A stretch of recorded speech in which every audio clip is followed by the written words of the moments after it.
Je suis rentrée de mon voyage d'affaires plus tôt que prévu. Je n'ai prévenu personne de mon retour. Je voulais surprendre Miguel. En arrivant dans notre rue, j'ai vu plusieurs voitures garées devant notre maison. Le jardin était décoré de ballons bleus et roses. Une banderole disait « Bien, notre petit miracle ». J'ai garé ma voiture une rue plus loin et me suis approchée à pied. La porte était entr'ouverte. De la musique et des rires s'échappaient de l'intérieur. En entrant, je me suis figée. Au milieu du salon, Carmen, ma meilleure amie, affichait une grossesse évidente de 6 mois. Ma belle-mère, Rosa, caressait tendrement son ventre pendant que ma mère servait des boissons. Les cadeaux s'entassaient sur une table décorée. « Alors, la chambre est prête ?» demanda ma tante Elena. « Presque » répondit Carmen. Miguel a insisté pour la peindre lui-même. Il y travaille chaque week-end. À ce moment-là, mon mari entra, portant d'autres boissons. Il s'approcha de Carmen et l'enlaça par derrière, posant ses mains sur son ventre. Il ne reste plus qu'à monter le berceau. Nous l'avons choisi ensemble la semaine dernière. J'ai vu ma mère se raidir en me voyant. Elle est rapidement venue vers moi. « Anna, on ne s'attendait pas à te voir aujourd'hui » chuchota-t-elle en attrapant mon bras. « Allons dehors. Nous devons parler. » Je me suis dégagée de son emprise. « Parler de quoi ?» Du fait que mon mari a mis enceinte ma meilleure amie pendant que je travaillais dans un autre pays. Le brouhaha cessa immédiatement. Carmen fut la première à me remarquer. Son visage perdit toute couleur. Miguel resta figé, les mains toujours posées sur son ventre. « Anna, commença-t-il. N'ose même pas, les jeux interrompus. Depuis combien de temps vous me trompez ?» Personne ne répondit. Mon père, dans un coin, n'osait même pas croiser mon regard. « Je peux t'expliquer ?» dit Carmen en avançant d'un pas. « Nous ne voulions pas que tu l'apprennes comme ça. »« Ah oui ? Et comment comptiez-vous me l'annoncer ? Après la naissance ou quand l'enfant aurait 18 ans ?» Ma belle-mère intervint. « Anna, s'il te plaît, pense au bébé. Carmen n'a pas besoin de ce stress dans son état. » Son état ? J'ai laissé échapper un rire sans joie. Le même état dans lequel j'étais il y a 2 ans quand j'ai perdu mon bébé ? Où était ton inquiétude à ce moment-là, Rosa ? Le silence qui suivit fut assourdissant. Ma mère tenta à nouveau de s'approcher. « Ma chérie, je sais que c'est difficile. » Difficile pour qui ? Pour moi, qui ai travaillé sans relâche pendant 9 mois pendant que mon mari couchait avec ma meilleure amie. Ou pour vous tous, qui avez dû maintenir les apparences. Miguel s'éloigna enfin de Carmen. « Anna, on peut en parler en privé ? Ne fais pas une scène. » Une scène ? Non, Miguel. Une scène, ce serait raconter à tout le monde comment tu m'as convaincu d'accepter ce travail à l'étranger. Comment tu as dit que nous avions besoin d'argent pour fonder notre famille. Je me suis tournée vers Carmen. Il t'a dit ça ? Ou il t'a raconté qu'il était seul et abandonné pendant que sa femme cruelle poursuivait sa carrière. Carmen se mit à pleurer. Ce n'est pas comme ça. Nous ne l'avons pas prévu. Bien sûr que non. J'imagine que tu es juste tombée accidentellement enceinte de mon mari. Ces choses arrivent, n'est-ce pas ? Les invités commencèrent à se tortiller, mal à l'aise. Certains prirent leurs sacs, prêts à partir. Mon père finit par parler. Anna, calme-toi. Tu es bouleversée. Bouleversée ? Non, papa. Je suis parfaitement calme. En fait, je suis reconnaissante. Ma mère fronça les sourcils, confuse. Reconnaissante ? Oui, parce que maintenant, je vois clairement qui vous êtes tous. Mon mari, le menteur. Ma meilleure amie, la traîtresse. Et ma famille, les lâches qui ont préféré protéger ce mensonge plutôt que moi. Je me suis dirigée vers la table des cadeaux et en ai pris un au hasard. Celui-ci est le tien, maman. Tu as acheté un beau cadeau pour le bébé de la maîtresse de ton gendre. Anna, s'il te plaît, supplia ma mère. J'ai déchiré le papier cadeau. C'était un ensemble de vêtements de bébé blanc avec des détails bleus. Quelle délicate attention. J'espère que tu as gardé le reçu. Miguel s'approcha, essayant de me prendre le cadeau des mains. Ça suffit, Anna. Tu te rends ridicule. Ridicule ? Non, Miguel. Le ridicule, c'est toi. Mettre enceinte ma meilleure amie pendant que je payais toutes les factures. Ma belle-mère se leva, indignée. C'est trop. Miguel cherchait simplement le bonheur que tu ne pouvais pas lui donner. Toujours occupé, toujours en train de travailler. Tu as raison, Rosa. J'étais trop occupée à travailler. Travailler pour payer l'hypothèque de la maison où ton fils couchait avec ma meilleure amie. J'ai regardé autour de moi. Tous ces visages familiers me semblaient maintenant étrangers. Vous savez quoi ? Gardez la maison, les meubles, les cadeaux. Mais Miguel, je te conseille de trouver un bon travail, parce que tu n'auras plus accès à mon argent. De quoi tu parles ? Demanda-t-il, blême. Je parle du fait que, pendant que j'étais à l'étranger, je ne me suis pas contentée de travailler. J'ai aussi consulté un avocat. J'ai des preuves de chaque centime que j'ai dépensé pour cette maison, pour toi, pour notre mariage. Je suis sortie de cette maison sans me retourner. Mes mains tremblaient, ma respiration était irrégulière, mais je refusais de m'effondrer devant eux. Ils ne méritaient pas de voir mes larmes. Je me suis éloignée, ignorant les regards curieux des voisins qui avaient probablement entendu chaque mot de la scène qui venait de se dérouler. Je suis montée dans ma voiture et j'ai claqué la porte avec force. Mes mains agrippaient le volant si fort que mes doigts en étaient devenus blancs. Ma vision était floue, mais je refusais de pleurer. J'ai démarré le moteur et j'ai conduit. Sans destination, sans direction. Juste pour m'éloigner de ce cauchemar. Mon téléphone était inondé de messages. Des appels manqués de ma mère. Des messages de Miguel. Même de Carmen. S'il te plaît, Anna, il faut qu'on parle. Ce n'était pas censé se passer comme ça. Tu ne comprends pas toute l'histoire. Oh, mais je comprends parfaitement. Je comprends que pendant que je travaillais pour subvenir aux besoins de ma maison, de ma famille, de mon mariage, eux étaient ensemble. Je comprends que chaque fois que Miguel m'appelait en disant qu'il me manquait, c'était un mensonge et honté. Je comprends que chaque fois que Carmen disait être occupée et ne pouvait pas me parler, c'était parce qu'elle était occupée avec lui. Un goût amer m'envahit la bouche. Du dégoût. Du dégoût envers moi-même pour ne pas l'avoir vu plus tôt. Après avoir roulé un moment, je me suis arrêtée sur le parking d'un hôtel au hasard. J'avais besoin d'un endroit où respirer. Je ne voulais pas retourner dans cette maison qui n'était plus qu'un symbole de mon humiliation. Je suis allée à la réception et j'ai réservé une chambre pour quelques jours. La réceptionniste m'a regardée étrangement, probablement à cause de mon apparence désordonnée, mais elle m'a remis la clé sans poser de questions. Dès que j'ai fermé la porte de ma chambre, je me suis effondrée sur le lit. Ce n'est qu'à cet instant que le poids de tout cela m'a écrasée. Je me suis recroquevillée, serrant mes propres bras, et j'ai laissé les larmes couler. Des larmes de rage, de dégoût, d'une douleur profonde et suffocante qui me broyait la poitrine. Mais je ne pouvais pas rester comme ça éternellement. Il fallait que je réagisse. Le lendemain matin, je suis allée directement au bureau de mon avocat. Il connaissait déjà ma situation et avait préparé tous les documents nécessaires pour que je sorte de cette histoire avec le moins de dégâts possible. Je veux lancer la procédure aujourd'hui, ai-je dit fermement. Divorce, séparation des biens, tout. Et je veux qu'il soit très clair que Miguel ne touchera pas un centime de mon argent. Il hocha la tête. Vous avez plus qu'assez de preuves pour contester toute demande de sa part. La maison est à votre nom, toutes les dépenses ont été couvertes par vous. Il n'a droit à rien. J'ai pris une profonde inspiration. Parfait. Qu'il l'apprenne de la pire manière possible. Je suis sortie du bureau avec un étrange sentiment de soulagement. Pour la première fois depuis longtemps, j'avais l'impression de reprendre le contrôle de ma vie. Mon téléphone vibra.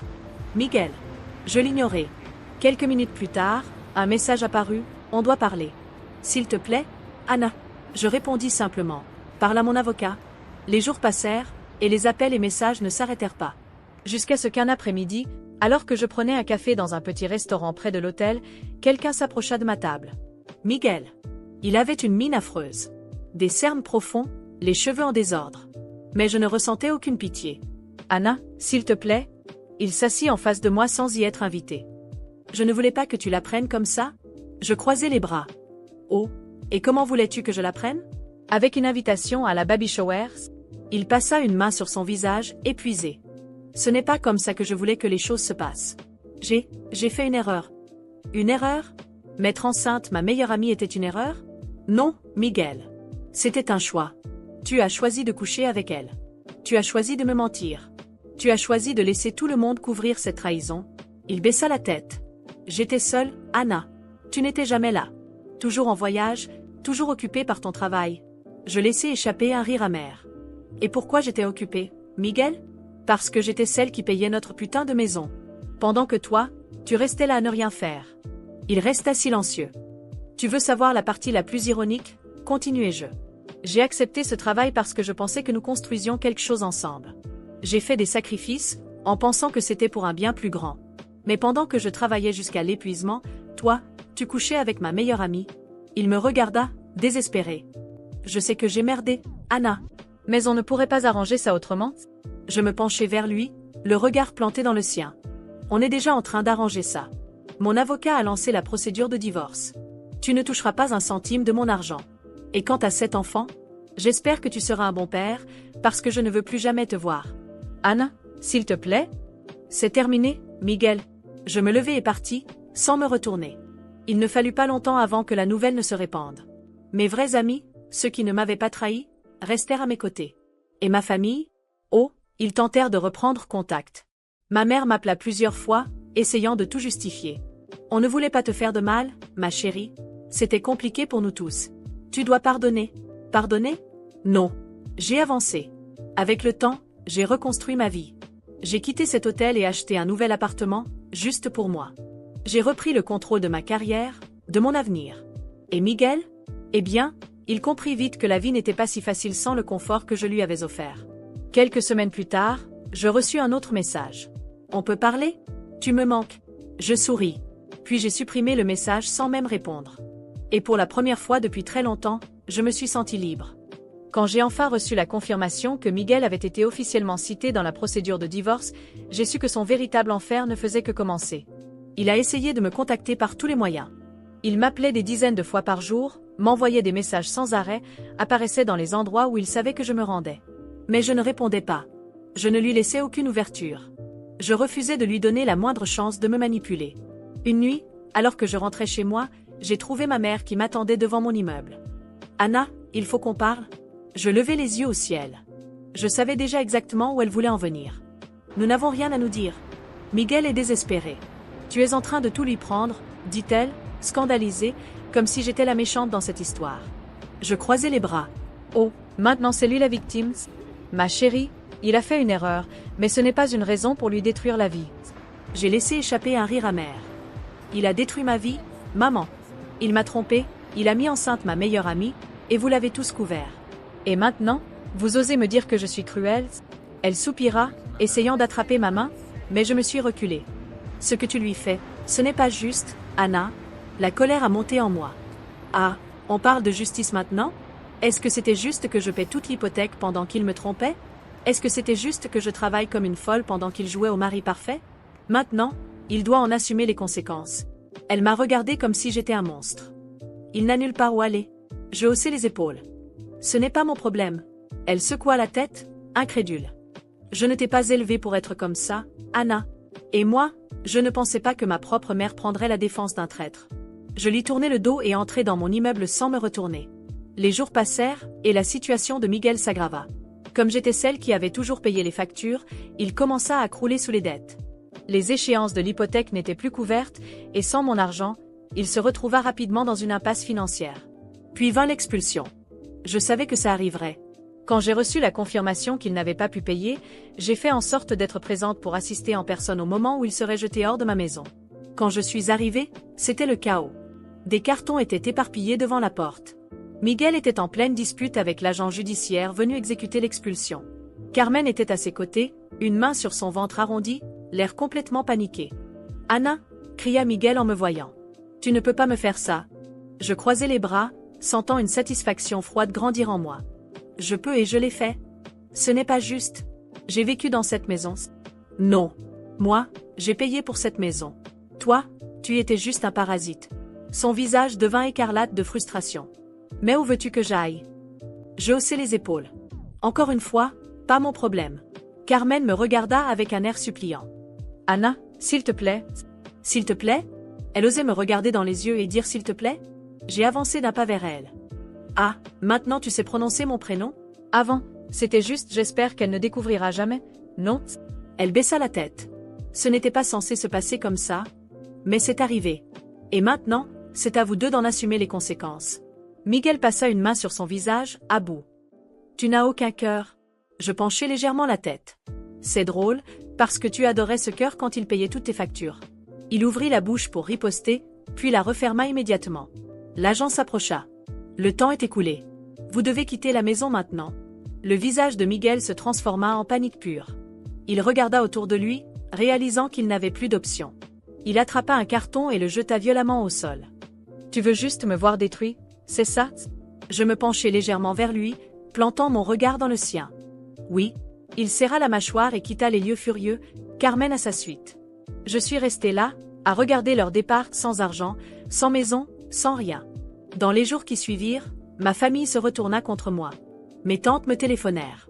Ma mère revint encore frapper à ma porte. Même mon père, habituellement neutre, tenta d'intervenir. « Anna, il dort sur le canapé de ta belle-mère. Tu ne crois pas que ça va trop loin? » « Non, papa. Je ne crois pas. Carmen est enceinte. Ils n'ont plus rien? » « Super. Alors Miguel va enfin devoir faire ce qu'il aurait dû faire depuis longtemps. Trouver un vrai travail. » Ma mère leva les mains, exaspérée. « Tu es obsédé par la vengeance. Et vous êtes obsédé par le fait de protéger un infidèle. Ils n'ont pas réussi à me faire changer d'avis. Et Miguel? Oh, Miguel était en ruine. Sans maison. Sans confort. Sans accès à l'argent qu'il avait siphonné pendant des années. J'ai appris par des connaissances qu'il enchaînait les petits boulots pour survivre. Mais ce n'était pas suffisant. Et puis, l'inévitable est arrivé. Miguel est venu frapper à ma porte. Il était méconnaissable, amaigri, cerné, l'air abattu. Anna, s'il te plaît. Je n'ai plus rien. Je l'ai regardé droit dans les yeux. Je sais. J'ai besoin d'aide. J'ai penché la tête, feignant la réflexion. Comme moi, quand j'ai découvert que tu me trompais. Il ferma les yeux, frustré. J'ai été un idiot. Je le sais. Mais je ne peux pas changer le passé. Je croisai les bras. Non. Mais tu peux souffrir dans le présent. Il serra les poings, essayant de ravaler sa fierté. Tu n'es pas obligé d'être aussi cruel. Oh, mais si. J'ai appris de toi. Et sur ces mots, je lui ai claqué la porte au nez. Et pour la première fois depuis des années, j'ai ressenti une paix profonde. Miguel découvrait enfin la vie sans moi. Et moi, j'étais enfin libre. Le temps passa, et comme je l'avais prévu, Miguel s'enfonça encore plus. Plus de maison, plus d'argent, plus de confort, il était passé de mari entretenu à homme désespéré, enchaînant des petits boulots pour essayer de survivre. Et moi, je continuais ma vie. Je ne ressentais aucune pitié pour lui.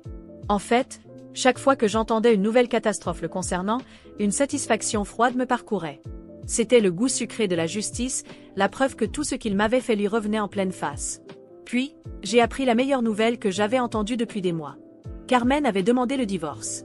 J'ai appris la nouvelle par une connaissance, l'une des rares personnes qui osait encore me parler après toute cette histoire. On s'est croisés par hasard dans un café, et après une légère hésitation, elle a fini par sourire avant de lâcher la bombe. Elle l'a quitté. J'ai cligné des yeux. Quoi? Carmen. Elle a demandé le divorce. Et elle réclame une pension alimentaire? Un éclat de rire m'échappa avant que je ne puisse me retenir. Un vrai rire, fort, profond, qui venait du fond de mon âme. Tu plaisantes? J'étais à 2 doigts de recracher mon café. Pas du tout. Miguel n'arrive pas à garder un travail stable, et elle ne veut plus être celle qui le soutient financièrement. L'ironie de la situation était délicieuse. Carmen, cette femme qui prétendait que Miguel était l'amour de sa vie, celle qui s'accrochait à lui comme une sangsue pendant que moi, je travaillais pour financer tout, venait de faire exactement ce qu'il m'avait fait. Elle l'abandonnait au moment où il ne lui servait plus à rien. Et elle réclame une pension alimentaire? Demandai-je, amusé. Oui. Elle dit qu'il lui avait promis de la prendre en charge, et que maintenant qu'elle a un bébé, elle a besoin d'un soutien financier. Je pleurais de rire. Dis-moi, est-ce que Miguel a seulement de quoi payer une pension? Mon ami esquissa un sourire. Non. Et là, c'en était trop, j'étais morte de rire. Miguel n'avait pas seulement perdu tout ce que je lui avais donné. Maintenant, la femme pour laquelle il m'avait trompé était en train de l'achever financièrement. Le karma l'avait rattrapé, et cette fois, il n'y avait plus personne pour le sauver. Je dois voir ça? La semaine suivante, je me suis arrangée pour accidentellement croiser Miguel dans un des rares endroits où il allait encore, un vieux bar que nous fréquentions autrefois. L'un des seuls où il pouvait encore se permettre d'acheter une bière bon marché. Il était assis au comptoir, l'ombre de lui-même. Amaigri, des cernes sous les yeux, une barbe mal entretenue. Et bien sûr, une bière tiède dans la main. Je me suis installée 2 tabourets plus loin, en prenant mon temps. Il m'a remarqué immédiatement et a crispé la mâchoire. « Qu'est-ce que tu veux » marmonna-t-il d'une voix fatiguée. « Rien » ai-je répondu en prenant mon verre. « Je profite juste du spectacle. » Il poussa un long soupir. « T'es contente, maintenant » J'ai pris une gorgée, savourant chaque seconde. « Oh oui, vraiment » Il grogna, secouant la tête. « Tu trouves ça drôle » Miguel, je trouve ça hilarant. Tu as foutu en l'air notre mariage, Carmen, et regarde-toi. Elle t'a la main. Elle t'a pris le bout qui te restait. Il passa une main sur son visage, épousé. Tu ne comprends pas? Oh, si, je comprends très bien. Explique-moi plutôt. Comment votre grande histoire d'amour a-t-elle pu se féliciter? Il resta silencieux à un moment, les yeux rivés sur son avenir. Elle a dit qu'elle ne pouvait pas rester avec quelqu'un qui n'avait pas rien à faire. C'est marrant, non? C'est exactement ce que toi, tu as dit à mon sourire. Il ferma les yeux, visiblement troublé. Tu comprends pas, Anna? Oh, mais si, je comprends. Tu n'étais bon qu'à ses yeux tant que tu étais utile. Maintenant que tu ne peux plus lui offrir une vie confortable, elle t'a jeté comme un déchet. Il ne n'y a pas. Parce qu'il ne pouvait pas. Je me suis levée, prête à partir. Tu veux savoir la meilleure partie? Tu mérites tout ce qui t'arrive. Et je suis sortie, le laissant s'enfoncer un peu plus dans sa misère. Après ce jour-là, j'ai coupé les ponts avec tout le monde. J'ai pris mes distances avec ma famille, ces tantes hypocrites qui me parlaient sans cesse de pardon, ma mère, qui me répétait que j'étais allée trop loin. Je ne devais plus rien à personne. La seule personne à qui je devais quelque chose, c'était moi-même. Et c'est exactement ce que j'ai fait. J'ai reconstruit ma vie à zéro. J'ai acheté un nouvel appartement, juste pour moi. J'ai vendu tout ce qui me rappelait cette période de ma vie. J'ai donné certaines affaires, j'en ai brûlé d'autres. Miguel et Carmen n'existaient plus. J'ai commencé à sortir davantage. J'ai rencontré de nouvelles personnes. J'ai profité de la vie sans avoir à porter un poids mort sur mon dos. Pour la première fois en années, ma vie m'appartenait vraiment. Et pendant que je reconstruisais mon avenir, Miguel continuait à s'effondrer. J'ai appris, quelques mois plus tard, qu'il avait essayé de faire appel du jugement de divorce, réclamant à son tour une pension. Bien sûr, le juge s'était moqué de lui et avait tout refusé. J'ai aussi appris que Carmen continuait à lui soutirer le moindre centime qu'il gagnait. Et moi, je ne m'étais jamais senti aussi bien. Le monde était enfin à sa juste place. Moi, libre, et Miguel payant le prix de ses actes.